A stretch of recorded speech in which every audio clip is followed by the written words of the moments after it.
జనార్దన్ ఇందులో ఏదో కుట్రకోణం ఉందన్నారు కదా, వివరంగా చెప్పు. దీనిలో నా పాత్ర ప్రమేయం లేకుండానే జోగి రమేష్ గారి ఆధ్వర్యంలోనే నేను ఇంతకుముందు గవర్నమెంట్లో ఉన్నప్పుడు కూడా తెచ్చుకొని చేశాను సార్, బయట నుంచి తెచ్చుకొని. అదేవిధంగా గవర్నమెంట్ రాగానే అదంతా ఆగిపోయింది సార్.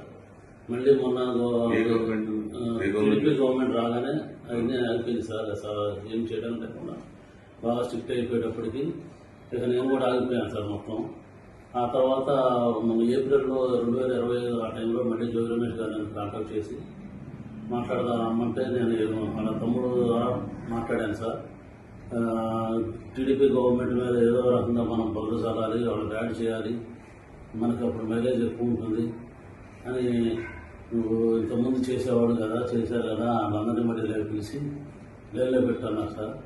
నేను ఇబ్రాహీంపట్నం అనుకున్నాను సార్. తర్వాత నేను మా క్లాస్మేట్ జయచంద్రారెడ్డి తమ్ముళ్ళపల్లి అని తెలిసేటప్పటికి చిత్తూరు జిల్లా, ఉమ్మడి చిత్తూరు జిల్లా వచ్చింది కాబట్టి ముందు అక్కడ ప్లాన్ చేద్దాం, చంద్రబాబు గారిని బ్యాన్ చేయడానికి అక్కడ చేద్దాము. ఇప్పుడు నేను అక్కడ వైన్ షాపులో వాళ్ళకి వచ్చినాయి, వాళ్ళు చేసుకోలేకపోతే నేను తీసుకుంటున్నానని చెప్పి జోగి రమేష్ గారు చెప్పాను సార్. అయితే అక్కడే ప్లాన్ చేయాలని చెప్పారు. నేను అక్కడ లోపల అతను ఉన్న పాలక సిద్ధాన్ని అతను పట్టుకొని అవన్నీ రూమ్ అది తీసుకొని వేరే వాళ్ళ పేరు మీద అక్కడ సెటప్ అంతా చేశాను సార్. చేసిన తర్వాత ఎవరైతే ఉన్నారో వాళ్ళకి తెప్పించి అన్నీ రెడీ చేయించు, మందు తయారు చేయడానికి కావాల్సిన స్పిరిట్, లేబుల్, క్యాప్లు అన్నీ, దాన్ని కలిపేదానికి కావాల్సిన కెమికల్స్ అన్నీ తెప్పించి బాలాజీ ద్వారా చేశాను సార్.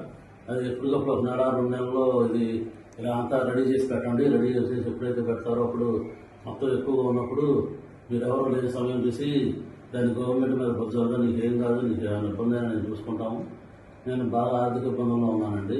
ఆ ఆర్థిక ఇబ్బందులన్నీ నుంచి తీసేసి మీ ఫ్రెండ్ అక్కడ ఎట్టో ఆఫ్రికాలో డిస్టరీస్ ఉన్నాయి కదా, అక్కడికి వెళ్ళిపో, నీకు దానికి కావాల్సిన అమౌంట్ 3 కోట్లుగా మేము సర్దుతాము, నువ్వు అది ఇవన్నీ ఏం చెప్పకుండా మామూలుగా ఏం తిరిగినట్టుగా ఉండు, నువ్వు అక్కడికి వెళ్ళి అన్నీ రెడీ చేస్తూ ఉండే, ఎవరికి అనుమానం రాకుండా అని చెప్పారు సార్. అదేవిధంగా తిరుగుతూ ఉంటుంది. ఏ నెలకానే అక్కడ కుర్రోడు కూడా వెళ్ళిపోతానంటే నేను గట్టిగా అడిగాను సార్, ఇబ్బంది అవుతుంది అని అడిగితే మొన్న సెప్టెంబర్ 20వ తారీఖు తర్వాత ప్లాన్ చేద్దాం, నువ్వు మీ ఫ్రెండ్ ఎక్కడున్నాడో కనుక్కో అంటే నేను కనుక్కుంటే ఆఫ్రికాలో ఉన్నానని చెప్పాడు సార్.